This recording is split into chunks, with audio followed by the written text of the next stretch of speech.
Então, mais uma vez aqui do Congresso Planejar, nós encontramos aqui o Carlos Castro, que além de uma figura carimbada do mercado, está como conselheiro da Planejar agora, não é isso, Carlos? Conta um pouquinho de como está sendo o evento e como tem sido a evolução do papel do planejador financeiro na sociedade hoje. Legal, Felipe. Obrigado pela oportunidade de a gente falar sobre o mercado nosso, nesse congresso voltado a planejadores financeiros. De fato, eu no conselho, eu tenho mais a bandeira do planejador independente. E o que é interessante, hoje nós somos 11 mil planejadores certificados. Desses 11 mil, 18% já atuando como independente. E 67% com desejo de, em determinado momento, atuar também de maneira independente, seja para ter uma segunda fonte de renda ou mesmo fazer uma transição de carreira. Então tivemos a oportunidade de debater sobre esse tema aqui no Congresso, dentre outros tantos que mostra o quão evoluído está esse nosso mercado.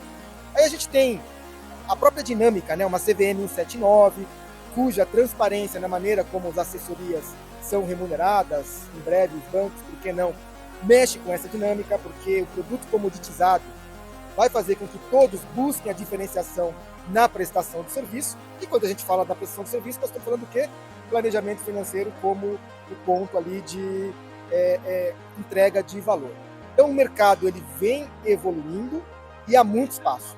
Quando a gente faz um recorte da população que tem potencial para o planejamento financeiro, de 25 a 60 anos de idade, a gente tem um CFP para cada 11.800 pessoas nessa faixa de idade. Então, o que o Congresso quer discutir, mais do que oportunidade para os planejadores financeiros, o que nós temos é urgência para formar e ter mais planejadores atuando. E quais são, a gente tem nessa evolução, a caminhada em direção do planejador independente, mas quais são as dificuldades que geralmente a gente encontra para essa migração? Porque quando o parceiro está vinculado a uma instituição financeira, você tem ali a estrutura da instituição financeira para te apoiar. Como é essa dinâmica na ida do profissional independente e como tem surgido essas soluções para amparar o profissional que quer fazer essa migração de carreira? O desafio para você atuar com serviço. Pensa no mercado de serviço, mercado consultivo. Então, você precisa criar padrões, que nos Estados Unidos eles chamam isso de práticas. As empresas americanas de atuação independente desenvolvem a sua prática. Se você não tem uma prática estabelecida, o que significa ter um modelo, dificilmente você consegue imprimir produtividade. Porque, afinal, você é o produto. Você, como planejador financeiro, detém o conhecimento. Agora, como que você transforma esse conhecimento em algo que te remunera? Então, tem que determinar e criar padrões de qualidade. Quando as pessoas começam a atuar de forma independente, elas não têm essas práticas definidas, elas vão acabar trabalhando muito. Trabalham muito e aí, quando a gente olha o valor percebido versus o custo, hora, a conta começa a não fechar. É dissipação de energia, né? Exato. E aí, diferentemente de uma instituição que você tem o seu salário, na atuação independente, você tem que ser empreendedor. Né? E para você gerar receita, leva um tempo. Com certeza não vão ser nos 12 primeiros meses. Então, o que eu vejo? Sem a prática, você não tem um padrão de qualidade e você precisa considerar também a formação de uma carteira, que vai levar um certo tempo. Então, pelo menos, se planejar para se estruturar 12 a 18 meses.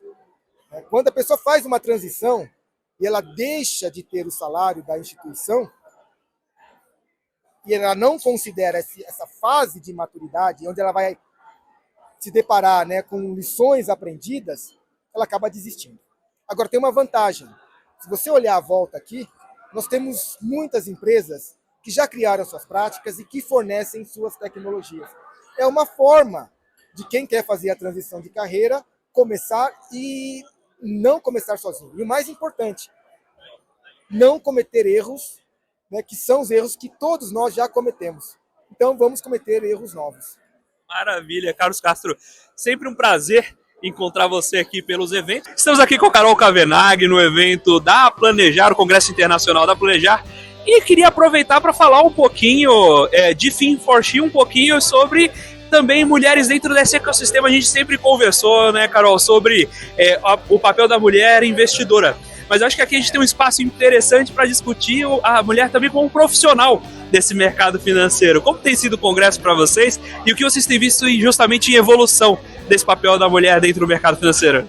Olá, tudo bem? É um prazer estar aqui falando com você de novo. Acho que o congresso é incrível, é sempre uma oportunidade excelente, conteúdo de altíssima qualidade, os melhores profissionais do mercado que vêm aqui buscar essa atualização, mas também acho que muito networking a gente tem visto aqui acontecer. Eu acho esse tema que você trouxe super importante, porque a gente fala muito do perfil das mulheres como investidoras, a gente vem lutando para aumentar esse número de mulheres investindo, mas a gente ainda tem uma caminhada muito longa para as mulheres do ponto de vista de profissional, das mulheres planejadoras. Há pouco eu estava conversando com alguém aqui no congresso, estava me falando que ainda esse número é muito masculino. Eu achava que nem tanto. Eu tenho visto muitas mulheres assim se arriscando nessa profissão, mas ainda é um número majoritariamente masculino. E tem uma coisa curiosa, que as mulheres elas são excelentes nessa parte de assessoria, de planejamento, porque as mulheres elas são boas ouvintes, elas gostam de ouvir, elas trabalham muito bem isso com o cliente. Então, acho que, além de tudo, a mulher tem um perfil muito bom para ser essa assessora, para ser planejadora, e a gente tem que incentivar mais, a gente tem que trazer. Tem uma curiosidade também sobre o CFP, que as mulheres são muito estudiosas. E quando elas se dispõem a fazer a prova, elas se dedicam muito. Então, a taxa de aprovação parece que é maior entre as mulheres, mesmo elas sendo minorias. A própria Ana Leone está coordenando isso aqui na Planejar. Agora a mulher é uma grande figura feminina do mercado financeiro. E acho super legal também a própria estrutura de empatia. Acho que quando tem, né, mais mulheres CFPs, isso estimula não só as novas gerações, mas as próprias clientes a estarem mais próximas e abrirem realidades que são mais circunscritas entre o público feminino, né? Sim, com certeza. A Ana é incrível, uma grande inspiração, ela é pioneira. Eu lembro que quando eu comecei com essa ideia de começar a Vem4X, de ter algum projeto para mulheres, a Ana ela era uma referência. A gente está falando há 6, 7 anos atrás. Então ela já era uma referência, uma liderança. Ela tem uma carreira aí admirável, que foi na Ambima e depois com outros projetos e agora aqui na Planejar. Nós também estamos conversando aqui, trocando ideias, como a gente pode se unir, pensar e ter mais projetos juntas. E acho que para finalizar esse ponto é sem dúvida o melhor caminho. Quando me perguntam, né, como a gente faz para investir, por onde as mulheres começam, eu falo, gente, a gente não precisa fazer sozinha.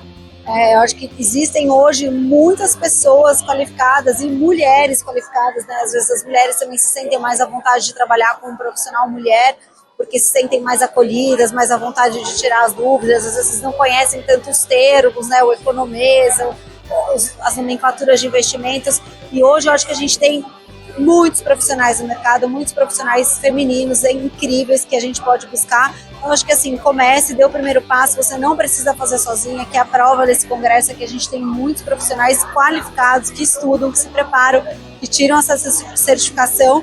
Então busque aí alguém que você vai dar um match, que você vai dar certo e comece aí o seu planejamento. E também para quem quiser, eu vou deixar já o convite para o nosso evento. A gente também faz um congresso, um evento muito grande, sempre em junho. O ano que vem vai acontecer, você vai estar lá, já prometeu aqui para mim, a gente vai fazer nossos conteúdos. São mais de 1.500 mulheres e muitos conteúdos, como investimentos também é uma das principais pautas. Maravilha, muito obrigado pelo convite, pode contar comigo lá, é sempre um prazer falar com você. Tá bom, obrigada, é um prazer, gente, obrigada. Estamos aqui no Congresso Internacional da Planejar, encontrando vários amigos de mercado financeiro, e estou aqui com o Fábio Lozada, agora da Elmi Banco, né? Fábio, você tem uma carreira longa aí em olhar para a educação do ponto de vista prático desses profissionais. O que você tem visto na evolução da necessidade dessas certificações? Como se preparar para tirar as suas certificações e ser um melhor profissional? Muito bom, acho que a gente tem que pegar a certificação para ser ali o que vai atestar você, porém não vai atender o cliente com isso. O cliente você vai atender entendendo ele, fazendo boas perguntas, avançando. Então, às vezes, a gente tira a certificação muitas vezes pelo colega e não pelo cliente. Então, a gente tem que estudar coisas que eu vou estudar para agregar para o meu cliente. E aí você vai da certificação, você vai estudar, por exemplo, uma parte mais técnica, você vai entender de pessoas, inteligência emocional, coisas que você não aprende na certificação, não aprende na faculdade. Então é isso que a gente ensina, que é como você atender melhor o seu cliente. Olha, você comentou sobre atender melhor o cliente. A gente passou por algumas viradas de mercado nos últimos anos. Então, a gente viu muita gente que era bancário virando assessor de investimentos, e agora a gente está vendo uma virada do assessor de investimento para consultor. O que esse profissional, em que esse profissional se diferencia? E quem está querendo fazer essa virada, o que tem que se atentar para não ser só uma mudança de título e, de fato, uma mudança de cabeça e atender corretamente em cada nicho o seu cliente? Acho que é uma ótima pergunta, porque o consultor, ele nasce da essência de ser o cara que não tem viés. Eu sou um consultor, não tenho viés, então eu vou te entregar o melhor. Mas será que ele está com essa mentalidade? Então eu tenho que ter a mentalidade de escutar esse cliente para entregar o que esse cliente precisa para esse crescimento, para ele poder gerir o patrimônio. Então, se ele vier com uma cabeça de antigamente, que tinha meta de produto, não adianta nada o título ser assessor, ser consultor. Agora, se ele entender que o jogo é de longo prazo e que eu vou atender esse cliente não só em investimentos, vou atender parte patrimonial, parte de seguro, vou entender o sucessório dele, vou entender todo o contexto fiscal, eu consigo ter ele no longo prazo. E é aí que está o jogo diferente. Se o consultor entender isso, que ele atende a família, ele ganha o jogo. Agora, aproveitando que a gente está falando aqui de educação e de mudanças de paradigma e de patamar, vocês lançaram lá um MBA internacional agora. E a gente tem conversado aqui justamente com os players essa questão da educação continuada. E onde você comentou de fazer a certificação pelo colega, nem tanto pelo cliente. Onde é que entra essa parte de educação formal para enriquecer, né, o trato com o cliente e dar um atendimento melhor? Acredito que entra na prática, a mentoria, que eu falo a mentoria ombro a ombro, que é escutar um profissional que está ali já na prática, que já atende cliente mais experiente, e você colar nele e aprender com ele. Então, nossos programas todos têm mentoria individual, porque ele já conecta com o especialista. A gente traz pessoas do mercado como um todo, não só Brasil, mas os brasileiros estão nos Estados Unidos. Então, a gente tem um professor de Miami e Nova York que vivencia isso. Então, quando eu falo de internacional, você entender esse jogo, primeiro, tem muita oportunidade, muito cliente que enviou dinheiro para fora, mas que ele quer ser atendido por brasileiro. Como tem gente que tem muito dinheiro que conquistou aqui no Brasil, não sabe falar inglês, não vai se conectar com o americano. Então o mercado americano, Estados Unidos, precisa de muito profissional brasileiro, e a gente não está conseguindo ter essa demanda. Estamos aqui no Congresso Planejar e encontramos aqui o professor Ricardo Humberto Rocha, que além de estar sempre muito próximo aqui da Planejar, é também coordenador dos cursos de pós-graduação no INSPER. Então ninguém melhor que você para trazer um tema. Qual a importância da educação formal para quem está no mercado financeiro? Às vezes tem essa disputa de academia e mercado, mas a gente sabe, né? A gente sabe bem da importância do conhecimento teórico para esse profissional, até para navegar nesses mares que nós temos hoje, especialmente no mercado financeiro. Mas eu queria ouvir de você, as suas palavras, a importância justamente do conhecimento formal para o planejador financeiro. Olha, Felipe, a pergunta é muito legal, a resposta não é simples, mas veja você, quando você pega, por exemplo, vamos pegar o caso da Planejar, que é relacionado ao FPSB, né?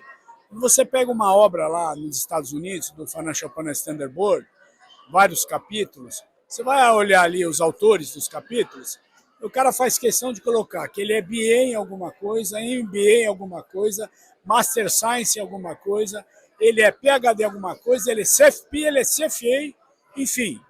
O americano já chegou num ponto que ele percebe que os dois caminhos da qualificação, seja por certificações de mercado pela experiência e pela academia, com visões diferentes, mais pragmatismo num curso como MBA, um pouco mais acadêmico no mestrado e doutorado, são extremamente relevantes.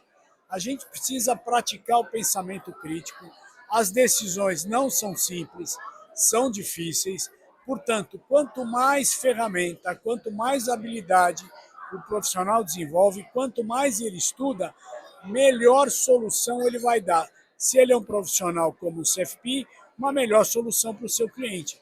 O mundo não está um lugar fácil, aliás, nunca foi. E é um mundo onde a tecnologia está aí, a inteligência artificial já é até passada, ou seja, ela está vindo aí com as suas novas vertentes. E para você saber utilizar a IA como aliada, como uma ferramenta no seu trabalho, você precisa ter conteúdo. E como é que se adquire esse conteúdo? Com estudo, reflexão, com leitura. Então, o conhecimento por cursos, vamos dizer assim, por um processo mais formal, é essencial para que o profissional possa manter essa condição de lidar com tanta variável nova e com muita mudança em um curto prazo de tempo. Agora, você comentou justamente de ser um gestor com várias certificações e também com a formação acadêmica. E aqui no Brasil é muito comum você ver as pessoas enxergarem um trade-off. Eu faço um CFA, eu faço um mestrado. Como o senhor enxerga esse tema e como equilibrar a formação acadêmica com a profissionalização? Eu acho que quando você vai para um caminho como o CFA, o candidato, a candidata que se torna um profissional certificado, demonstra para ele mesmo, além da competência de passar num exame difícil, a resiliência, a disciplina. E, com certeza, isso vai trazer para ele habilidades, conhecimento. Agora, a educação formal, como o MBA, por exemplo, vai despertar nele uma visão sobre vários pontos. Então, se ele é um CFA, quer ser um CFO, um diretor financeiro, não basta entender só de finanças. Você tem que entender de logística, você tem que entender de pessoas, de tecnologia, você tem que ter uma visão melhor sobre economia, você tem que desenvolver habilidades de liderança, porque você vai conduzir um time, e um time muito bem qualificado. Então, aqui no Brasil, a gente que acha que uma coisa mata a outra. Não, elas caminham paralelo e se encontram. E quem tem as duas formações, com certeza, estará na liderança dos processos.